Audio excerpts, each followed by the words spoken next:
And welcome into your Wednesday communities here on FreightWaves. Of course, I'm Truck Tech here at Brooklyn. Midwest Bureau Chief Alan Adler. Join us, Alan. How you doing? I'm good, but you got to call me the Truck Tech host, Bill. All right, I'll call you the Truck Tech host. We'll get to that later on. With that, though, you've got a great show, and one of the things you've got a really interesting guest coming up on the next show you've got.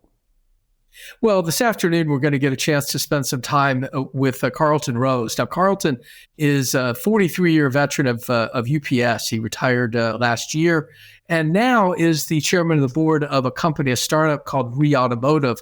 We've written quite a bit about REE and had them on the show in the past. Daniel Barrell, their CEO. It's an Israeli-based startup that has some really advanced technology in terms of powertrain work, where they're basically doing everything by wire. It's all electronic. There's no mechanical moving parts in their chassis, which is really amazing. They're the first to get certification to do a full by wire system.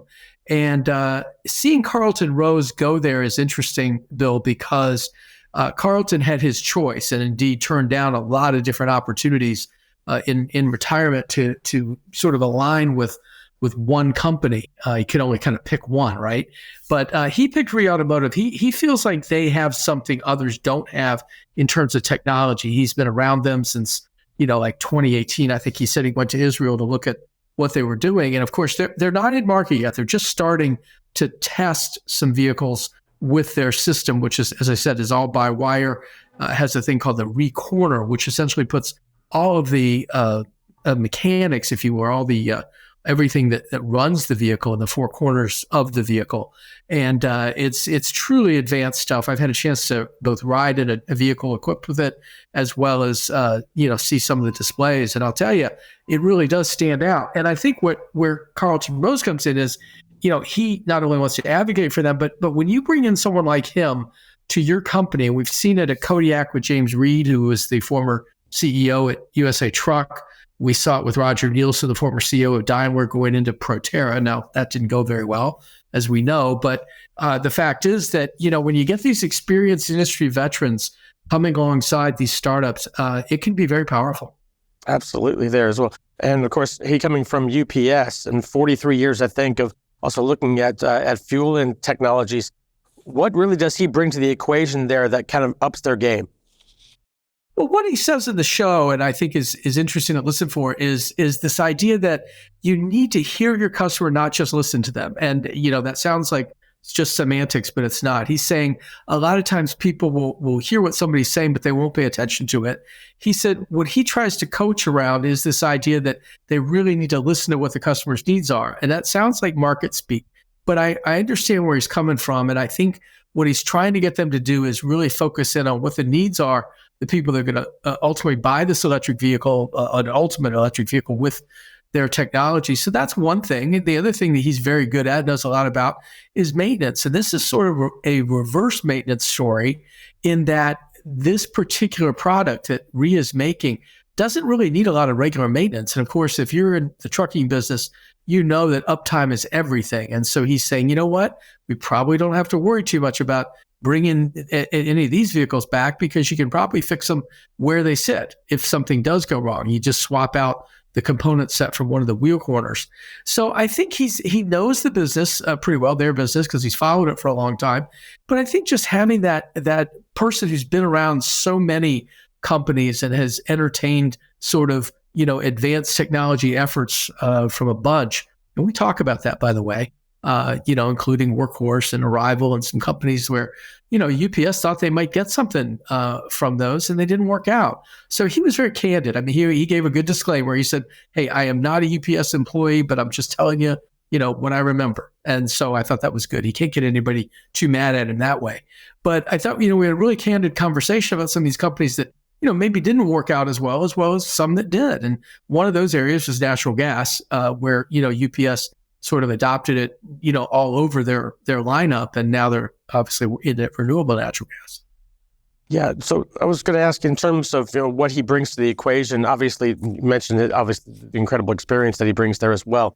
Did he open up in this candid interview about perhaps any direction specifically that they might be going in terms of where there is a target out there?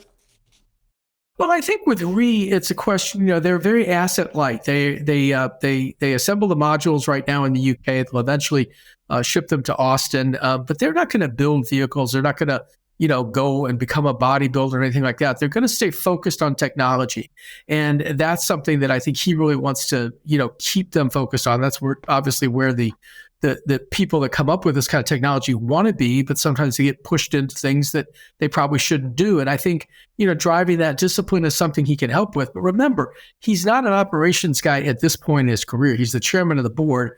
We did talk a little bit about money raising, but, and REE is like a lot of others. They had to do a reverse stock split last year, just to get their stock price up and kind of stay out of the crosshairs of the stock exchange and that kind of thing in terms of delisting.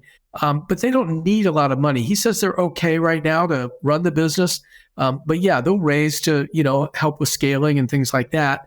He says their order book is up to about $43 million, which isn't bad for, remember, this is a powertrain technology, not a full vehicle. So I think, he feels pretty good about it. And I think it's something where, having spent time around them, it's not like he just sort of came in as a big name. Absolutely there. So let's move on to another company that doesn't stay out of the headlines for long. Nikola, back in the news again, and they've got a hydrogen pricing challenge here in terms of, obviously they're trying to work with this new technology, but also the infrastructure that's necessary to make it work. Yeah. Okay. So a number of announcements recently from Nikola in this space. They have their truck business, right? We've talked about that a lot. They also have an energy business, and the energy business is primarily, securing and distributing hydrogen to fuel their fuel cell electric trucks. They opened a modular station in Ontario, California, which is in the Inland Empire heavy freight area of California, just this last week. The thinking there is that, they can handle about 35 trucks a day in terms of filling and that sort of thing. I didn't get any good numbers from them yet on, how much they're charging, if they'll even say that. But, hydrogen has gone up tremendously in price. It already was expensive, around $14 to $16 a kilogram. And a typical fill up is, call it 50 kilograms, right? But now it's closer to $30. And so this is making it really, really hard, I think, for even customers who want to try a fuel cell truck. Again, very expensive prospect, lots of incentives that offsets the price, but then you've got to keep the fuel going. And, the fuel doesn't come with the truck. At one time, Nikola hoped to be able to offer a single package where they would provide fuel maintenance and a truck together, but they've sort of, separated those out more by necessity than anything else. So I think at this point, this issue of, how much hydrogen costs is an issue. It's not just an issue for Nikola, but as a company that's trying to create even the beginnings of a hydrogen infrastructure, it really does rest on them in a big way. We're also going to have a piece, going to talk to them, I think on Thursday in advance of Friday's show with Parker Meeks, who's the CEO at Hyzon. This is another startup that's doing fuel cell electric trucks. They just delivered 4 of them to Performance Food Group out in California.